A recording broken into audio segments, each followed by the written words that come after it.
Alright, well, I feel there is still some unfinished business with the curve tool, and because of that I'm not going to do the fill quite yet. Fill gradients and fill tool, we'll do that next time. Right now let's see one more option we have in this tool, the curve tool, with about the same shape as we had before.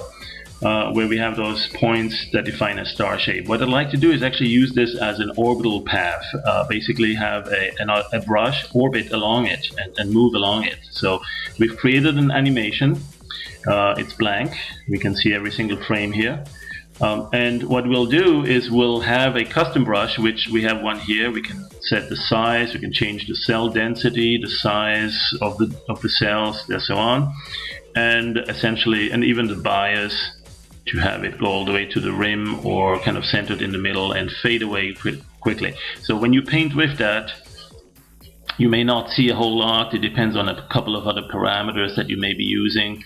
Rub color, default might be needed here. Let's make sure we have a color that we actually see too. So here's a dark blue or purple, and let's go now into the curve tool, where we've seen before we can just render it along it, right? And another option that we have is to actually animate it along that. So, and that would be this option here. So when you do that, you can see here in the animation that it's going along the path, it's changing position. And now that it's done, we can actually go and render it like that too. Now you may need to set the exact color you want. I think it may be using the color mode or the matte mode, one of them, and it's just showing the image as it is. It's not applying all of the parameters, but that's the beauty of it too. You can control exactly what you want. Let's do, for instance, J for jump, or image here, J for jump, and temporarily go into drawing something. Let's say we want to draw an eye. So we'll go to something like a very simple eye, and I'm gonna go. The mixer. One of the great new features in the mixer is that you can actually have the mixer float away. And where is that? There is open a new palette mixer. There you go. So you can create let's see, earth tones, bright color mix. There you go. So let's say we want some blue eye. Oh, let's make a bigger brush than that. There you go. Blue eye. And this is a simple brush, so it doesn't do any fanciness. I'm going to use perhaps, in fact, a airbrush for that. Something like this, and maybe not that much. Let's go like this. Okay, and maybe a little bit reddish underneath it. That's way too much. I'll get the white one again and carve it out. Alright, you get the idea. We just have some sort of a simple eye shape here. I'm going to pick that up as a custom brush, like we've done before. And it will be transparent against the white part. So now I have this brush and I can paint with that, and make sure it is at full opacity. There you go. Let's jump back to the main animation, and now I want it to be rendered along this flying path. Let's store that brush before we start doing that. So store it so we can manage it a little bit better. For instance, we can make it a little bit smaller. Alright, and so at this time, maybe also change the hue. There. Alright. So now at this time I'm going to use this to actually render the eye along the path. And once that's done, we can do this little animation. So now we have actually one way to use that, which is to create an animation of something fairly sophisticated going along this path. The last frame is blank. You see that?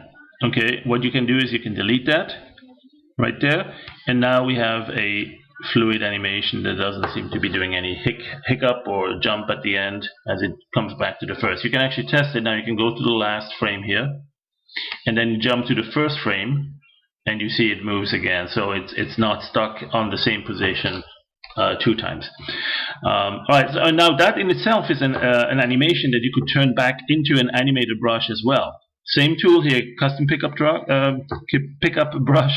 and pick it up. Let's say we have about this much we want, this entire area. Hold the Alt key before you let go of the selection, and bingo, now it goes from here on to the end of the animation sequence through all frames and captures that into a new animated brush. And that is a fairly long animated brush, and we may want to store that as well. We don't need this one necessarily anymore. And so now we have a long list of frames inside our animated brush. And you can actually see that here as you open the timeline of the animated brush. As you scroll through that, you see the eye is moving in the space of the brush. So as you're painting with that, it's not going to paint exactly where your brush is, because the image is animating through it, right? And so that's an interesting one. You might actually throw that one again against the path here. Let's see what happens when you do that. And then the other thing that you could do, of course, is, so let's see here. Oh, we got two, and it's not actually using the animated brush, and that's just using the first frame. So perhaps the more interesting one would be now to say, well, let's go back to painting and actually paint with perhaps something like symmetry mode, or let's see, kaleidoscopes. We haven't used a kaleidoscope yet. Oh, that's a little bit heavy. Let's go clear that and go to the vertical mode and the horizontal, I mean the mirror. Okay, and we'll make that a larger image. Okay, so we're out of the animation mode at this time. We've just created this fairly sophisticated brush, and as we are painting, it's just going all over the place. And it all started with a path that was created in the brush tool, in the curve tool, and then we picked that up as an animated brush. So I wanted to show you that because that will certainly give you some more things to try with the curve tool, an immensely versatile tool here, and just about any time you have a custom brush, you can throw that along the path. The one thing to remember, it has to be a custom brush. So if you start with any like these here, the large airbrush for instance, okay, that will not go, even though you can paint with it if you get the right color here. And, oh, and you are still in mirror mode, let's disable that.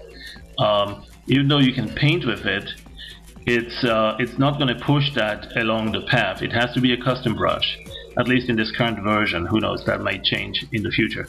But it's fairly easy to make that dab into a custom brush. You essentially, what you'll want to do is simply go to, when you look at that, you say, well, it's not a custom brush. What you can do is actually convert it to a custom brush. You just go to the menu here, and there is an internal to custom. This is an internal brush, and you convert it to a custom brush. Now you can actually store it, and you can manage it. Okay, so you can do a variety of things to it. You can still paint with it.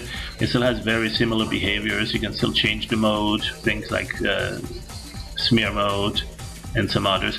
And because it's a custom brush, you can also render it, perhaps in default mode here. You can also render it against the path that you have in here. You can still render it, of course, this way, which is on the current frame, but you can also render it on an animation. So if you have, for instance, here an animation of just 33 frames, and you go render it like that, you now have a quick animation where this thing just moves around like that. Okay, and I hope that is going to help you create even more sophisticated animations. I will be back in the next session with indeed the fill tool, and we'll pick it back up from where we were initially planning to go through with this. Alright, have a great day.